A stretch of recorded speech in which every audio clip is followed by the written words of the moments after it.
Patchy Mix was one of the best bantamweights outside of the UFC. Many thought he was going to be the future of the bantamweight division, and honestly, it wasn't hard to see why. This guy wasn't being hyped off potential.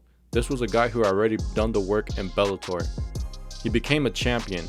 He won a Grand Prix tournament and stacked up a resume that made people genuinely believe he could walk into the UFC and compete with anybody in the division. So when his name came across the UFC, they signed him.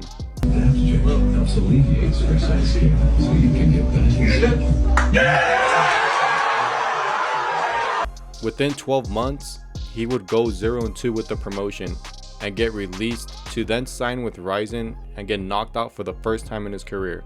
One of the fastest downfalls in MMA history. In this video, we're going to talk about his downfall, but before we get into that, let's talk about what brought recognition to his name in the MMA community. During his time in Bellator, from 2019 to 2024, Patchy Mix won the Grand Prix tournament to become interim bantamweight champion.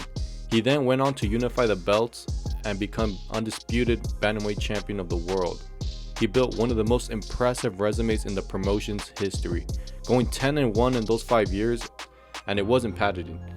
The names on the record meant something. He beat Sergio Pettis, the brother of UFC legend Anthony Pettis, a fighter who went 9-5 inside the UFC and had wins over Joseph Benavidez and Brandon Moreno.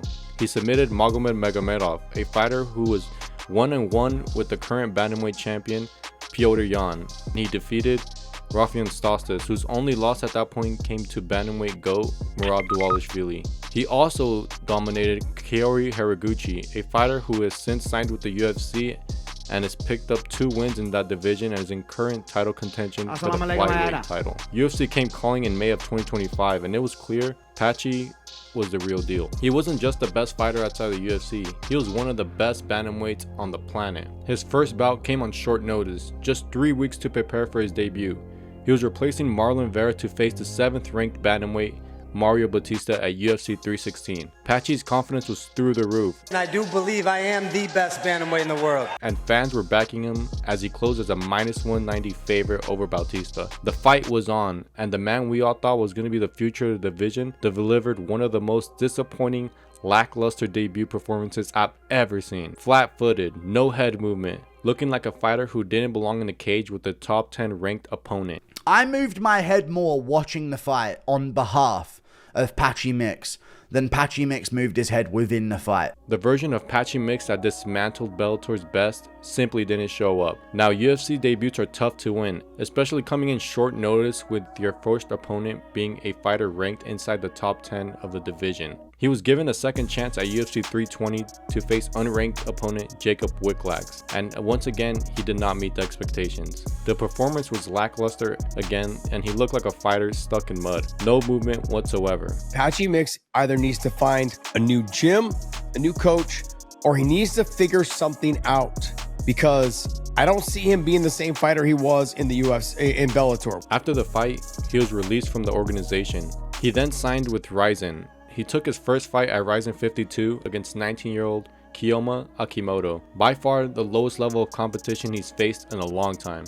This was perfect for Patchy as he would get a fresh start with the new organization and pretty much have a layup fight to rebuild himself off of. The fight took place, and for the first time in 24 fights, he was knocked out in his professional career. A former champion that had only 1 loss in 21 pro fights against respectable competition was now 0-3 in less than a year, with his most recent loss coming to a 19-year-old with half the experience he had. Now you may be questioning yourself, how does someone fall off this bad? Well, I did some research and found possible links to his downfall. My first was his attitude and cockiness. Bro, I'm looking through him. He overestimated his opponents and realized real soon he really wasn't as good as he thought he'd be, which probably messed with his mentality and created a lot of self-doubt, and it showed in his performances. We've seen this before. Some examples are Leon Edwards, a former champion at the top of his career, overestimated one fighter, Bully B, Bilal Muhammad. Remember the name. Where he got ragdolled in the fight for 5 rounds straight, then went on to overlook his next 2 opponents, where once again he lost for the first time in his career, both by submission and knockout. The next possible reason for Patchy's downfall was the weight cuts. He's always been fighting in bantamweight, and he's mentioned before about his struggles making the weight. It's having a lot of struggle to make those last couple pounds, and then the last few times I made it, I just been having a lot of trouble. So, especially against the Mario Bautista one, I made it real short notice, and I was really, really heavy. So that took its toll on me, I think. And then, turn around, have a fight 4 months later, make it again. He cuts a lot of weight, man. He gets big. He cuts a lot of weight. I think his training camps, I don't know, I think he might be breaking himself down a lot as well, too. So after weigh-ins, you do the weigh-ins in the morning at 9, and then the ceremonial weigh-ins are like 4 or 5, I think 5 o'clock. And he does not look good when we're going to ceremonial weigh-ins. You should be feeling fucking awesome. You just weighed in, going in, like, he's like laying on the ground, like not looking like he's still cutting weight. And then I go back to go to the bathroom, and he like runs up to go to the bathroom, and same as he's been throwing up since weigh-ins. He can't keep anything down. He's sick. And that's probably a little bit nerves though too, but he couldn't hold nothing down. We know how dangerous weight cuts can be and how much it can affect a fighter's performance. Maybe Patchy's recent fights were an example of it. And the last clue I have was he had a disclosed major injury prior to his UFC debut that affected him permanently. Some speculate it happened in his fight against Sergio Perez, and it explains why his next couple of fights were lackluster and he just looked like a shell of himself. But of course, these are just speculations. But I want to know what you think in the comments down below. Let me know if this was one of the worst downfalls you've seen and what were the possible reasons to his downfall. Thank y'all for watching, and I'll see you on the next one. Peace!